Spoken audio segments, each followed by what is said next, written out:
de la poudre aux yeux appelée sanctions américaines contre l'ancien président de la République, Joseph Kabila Kabange. Certains se frottent le doigt, se frottent les mains, certains prennent du champagne, alors qu'en réalité, on leur vend du vent. Bonjour, bonsoir. Nous vous saluons de partout où vous êtes en train de nous suivre. Nous, c'est Analysons Congo. Nous venons ce matin, ce soir, cela dépend de l'heure où vous nous recevez. Nous sommes aujourd'hui le jour où on s'est dit bonne fête de travail. Alors, nous disons à tout le monde, à tous les travailleurs, bonne fête. Likez, partagez, laissez votre commentaire. Si vous me donnez 5 cas de likes et vous me faites 1 million de partages, vous serez le meilleur. Nous étions en train d'observer, et hier le 30 avril 2026, ça tombe, paf, le bureau ou bien les États-Unis vont faire des sanctions sur l'ancien président de la République. Bon, je ne vais pas revenir sur les textes, je ne vais pas revenir sur tout ça. Je me permets seulement que l'on puisse ensemble entrer et analyser et nous poser des questions. De quel genre de sanctions est-il victime, l'ancien président de la République? Ce sont des sanctions économiques. Mais les contextes dans lesquels il est accusé, on dit qu'il est accusé de déstabiliser les pays en étant, avec l'AFC Barham 23, dire des choses qui ont trait à l'AFC Barham 23. Mais moi, je me pose la première question.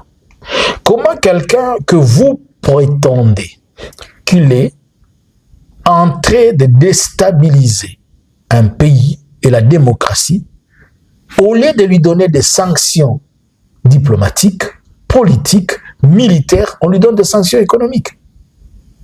C'est ma première question, c'est là où je me suis posé, mais j'ai dit, mais le vieux là, il n'est pas un commerce, il n'est pas un businessman, c'est un homme politique que tout le monde connaît. Mais on lui donne des sanctions économiques. Et puis on dit les sanctions économiques contre le USA. Ah. Dans ce monde aujourd'hui, comme vous êtes en train de voir, ces sanctions visent quoi? 1. L'interdiction à Joseph Kabila de faire du business avec tout sujet ou bien toute entreprise américaine. 2. Les gels de tous les avoirs de Joseph Kabila au niveau des États-Unis. Je dis, mais mon Dieu, là, il y a un problème. Je me rappelle quand il était le président encore, souvent, lorsqu'on le voyait aller aux États-Unis, il est parti aux États-Unis sur des invitations officielles, je pense, 2 fois. Lorsqu'il avait été reçu par George Bush et puis il a été reçu par Obama, il a battu les records de ces 20 dernières années de président de la RDC. Mais il allait aussi pour des réunions de conseil de sécurité. Jamais le monsieur n'a fait 1 semaine ou 2 semaines là-bas s'il n'était pas en travail. On ne l'avait jamais vu sur Brooklyn, on ne l'avait jamais vu dans les avenirs dans Los Angeles, on n'a jamais appris qu'il a pris 20 suites, il est venu, il est parti avec 200 personnes. En réalité, il n'a jamais dépensé l'argent aux États-Unis. Je pense peut-être la seule chose qu'il a dépensé aux États-Unis, c'est acheter une chaussure ou acheter une chemise en mission ou peut-être une cravate. Revenons sur les sanctions en soi. Pourquoi on doit parler des sanctions économiques à Kabila et on est en train de faire les liens avec les accords de Washington? Cela sous-entend et cela veut dire que les Américains sont contre un nationaliste et les Américains sont pour celui qui n'est pas nationaliste. Ça démontre facilement que les Américains approuvent la politique de Félix de vendre les pays, qui n'est pas un nationaliste, et ils désapprouvent la politique de Kabila d'être nationaliste et aimer son pays. Tout est noir sur blanc ici que Félix, on l'acclame pour avoir vendu la RDC aux Américains. Et tout est noir sur blanc que non, Kabila, lui, il ne veut pas, il ne veut pas. Bon, on sait que les Américains ont toujours eu un problème avec Kabila, lesquels? Puisque les Américains n'ont jamais accepté que Kabila fasse et mette en place des mécanismes pour développer les pays. Notamment son problème, ils ont toujours un problème avec lui, avec les Chinois. Je vais vous révéler quelque chose. Les Chinois, c'est-à-dire les accords de Washington, les contrats chinois. Pour eux, ils disent que Kabila avait pris le minerai congolais, ils avaient donné aux Chinois, ils devaient leur donner. contrairement à Félix qui leur donne de minerais pour rien, alors que les Chinois sont venus chez nous, ils ont fait quand même quelque chose. Et si aujourd'hui il y a des entreprises où les gens travaillent, ils reçoivent un salaire, c'est dans des compagnies et des entreprises chinoises. Bon, revenons, je vais vous révéler quelque chose. En 2024, vous vous rappelez lorsqu'on avait signé l'accord de l'accord, ici c'est l'accord ou bien l'histoire de Lobito là. Mais pour le moment, la Chine a refusé d'exploiter ces tronçons de corridor de Lobito. La Chine s'est créé un autre corridor, c'est ce qu'il est en train d'exploiter, Kalemi, Tanzanie, et directement ça descend, ça va chez lui en Chine. Il a refusé d'exploiter le corridor de Lobito, il a créé son propre corridor. Là aussi, c'est un autre problème. Bon,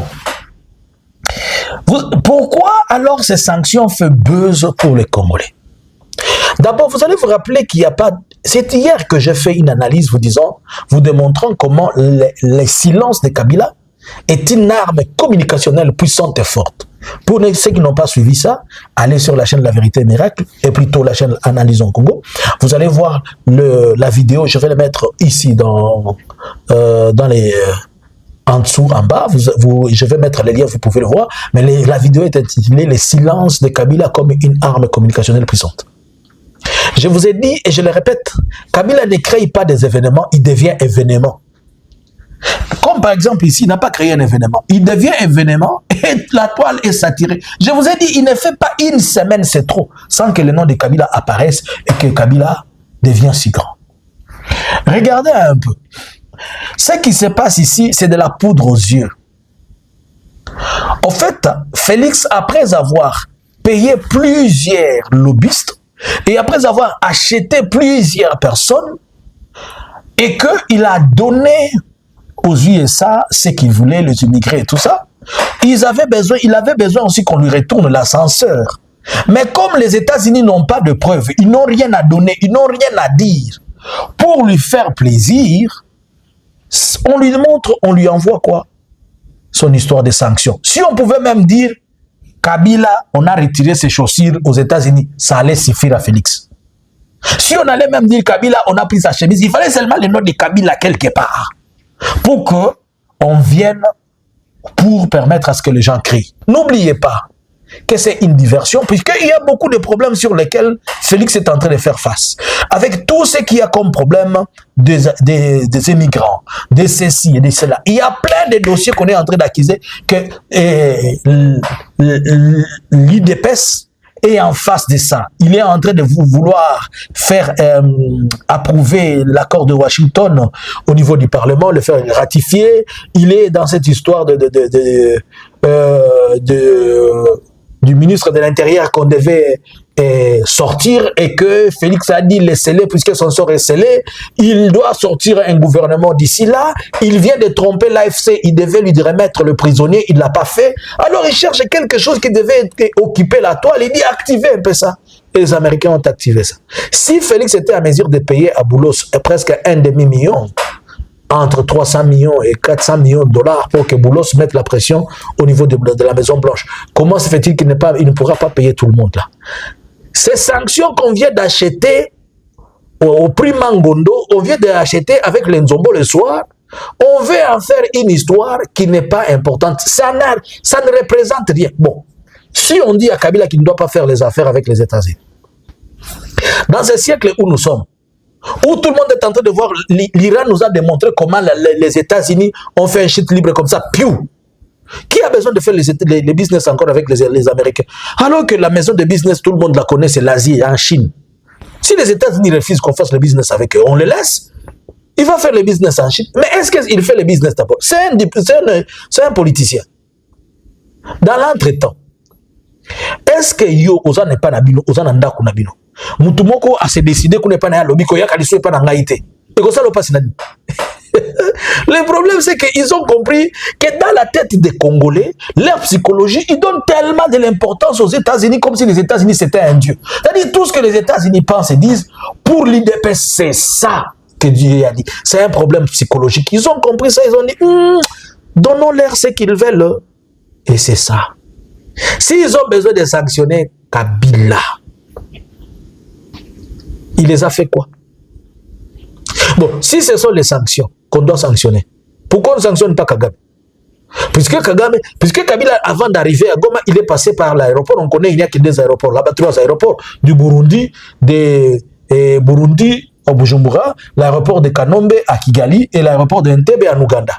Puisqu'il n'était pas passé par Beni, puisque si tu veux d'Entebbe, peut-être tu vas passer par Beni. C'est-à-dire, probablement, il est entré par, je ne confirme pas, je vous dis, et c'est tout, ce n'est même pas confirmé, c'est ça la routine. Il devait passer par les Rwandais et entrer à Goma. Et Kagame l'avait dit dans un discours, il dit, mais si quelqu'un veut venir chez lui, comment est-ce que moi je vais l'interdire? Alors, s'il y a une sanction, il y a quelqu'un qui doit sanctionner. C'est qu'on devait commencer par sanctionner Kagame. Mais pourquoi on n'a pas sanctionné? Avez-vous déjà vu les sanctions des États-Unis tuer quelqu'un? Ok, mais la soupe. Kagame a dit l'autre fois, you will speak about sanctions. I don't care about your sanctions. Sanctions.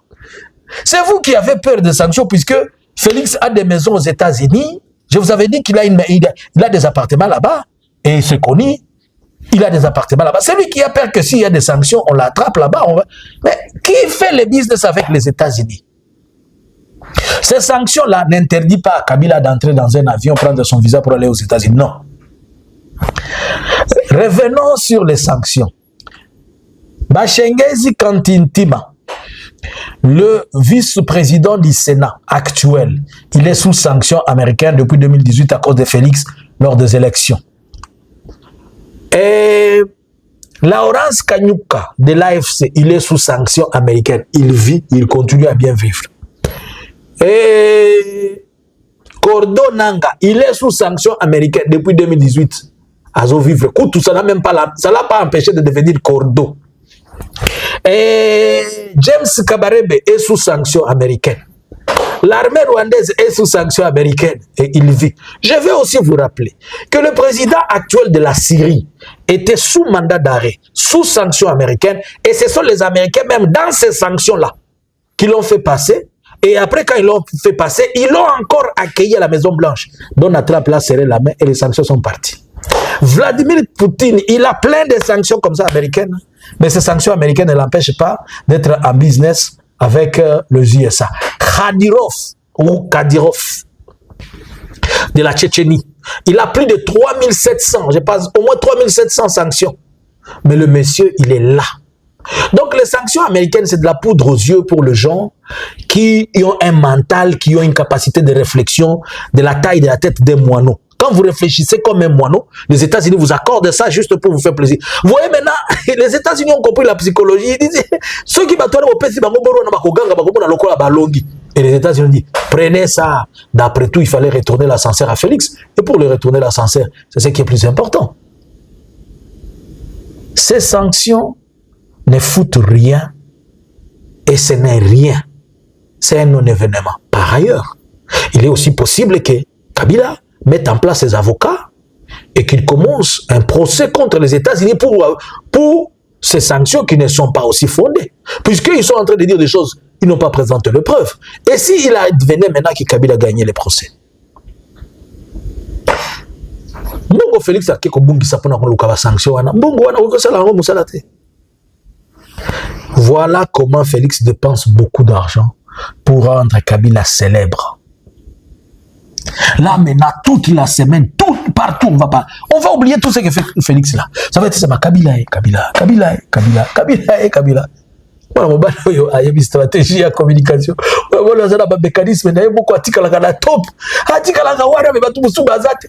Comment le président Mboka balobela kayete koleka mutatela sanctions, papa, maman. Bovanda Kimia, il n'y a rien dans ces histoires de sanctions. C'est vide.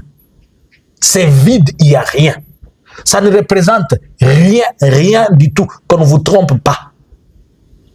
Ça qui est de la valeur pour ceux-là qui en avaient besoin, Félix et sa bande. Mais du reste, je vous dis la vérité, ces sanctions-là, ça ne vaut rien. Seulement aujourd'hui, nous avons compris qu'il y a deux personnes dans ces pays. Félix, il joue le jeu des Occidentaux. Il fait plaisir aux Américains pour vendre notre pays. Et Kabila, il n'a rien dit. Il n'a même pas parlé.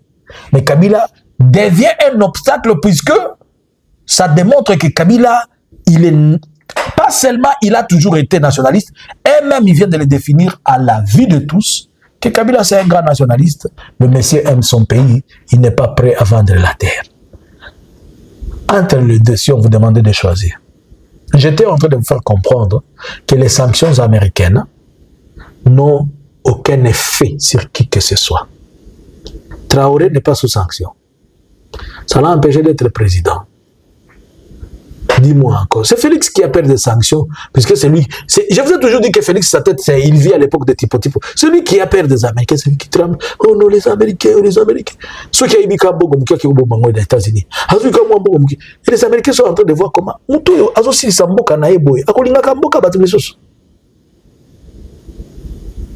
Kagame l'avait dit, sanction. I don't care.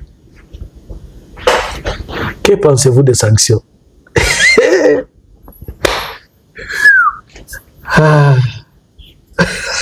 Sanctions. Pato bazana pta kubungisa pa bapeza. Bon. À vous le clavier. Analysins Congo subscribers.